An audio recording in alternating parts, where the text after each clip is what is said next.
you pop into your local florist, which I just love to do, you'll notice that the roses look an absolute picture of perfection. So I'm about to give you all the tips of the trade to care for your roses right the way through winter, so that when the weather warms up, you end up with the best bloom. It's easy to see why roses are the world's most loved plants to grow. They're just so incredibly beautiful. The flowers vary enormously, and the perfumes do as well. And as for the colours, well, you can get just any shade that you want in the rainbow. They are so versatile. You can grow them as climbers, over arbours and arches, standards, shrub roses. Pat from Nat-Eye Brothers is a third-generation rose grower out here in the northwest of Sydney. Believe it or not, he has 300,000 rose bushes growing here on his 20 acres, and he specialises in growing beautiful roses for the floral industry. So what do you attribute to such a fantastic flush of flowers virtually in the middle of winter? We won't prune until the 1st of July because if you prune too early, Graham, and as you know yourself, you'll get a lot of blind shoots. So people that prune in June will have lots of growth coming into spring. No flowers. But no flowers. Yeah, that pruning's really critical.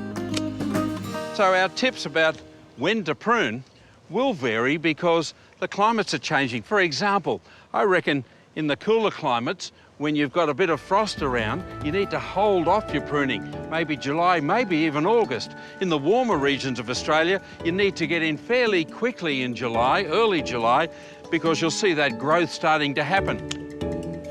Well, we've got some dead wood there. Need to get rid of that because it's harbouring disease and you don't want that. There's some crossing branches here. Thorns rub into the stem and those wounds on the stem cause entry points for disease. You don't want that either. And there's this little twiggy growth. Twiggy growth doesn't produce any flowers, so get rid of it. Now, you'll notice I've cut it back by about 1/3. Another good tip after you've pruned is to give the plant a really good spray with lime sulphur. Now, what you're doing is disinfecting the plant, if you like, getting rid of any insect eggs, fungal spores, aphid eggs, any insects and diseases that are sitting and overwintering on the bark, you'll kill them, and that's a really good thing to do. Rose lovers like me absolutely can't wait for this time of the year. Why? Because it's rose planting time. Now, you can certainly go into the nurseries and buy potted roses. You can also get bagged, bare-rooted roses. Now, why are these so good? Well, not only can you get a fantastic range of them, they're very well priced, from around about $10 or $11 upwards. Put a little bit of seaweed solution into a bucket of water and then pop the rose into it and leave it there for about half an hour. And the reason we're doing that is that some rose growers actually dip the roses when they're being lifted in the paddock to go into the bags in a slurry of clay. That protects the roots in that transit period to your garden. So you need to wash that off. And then just give it a really good drink with that seaweeded water.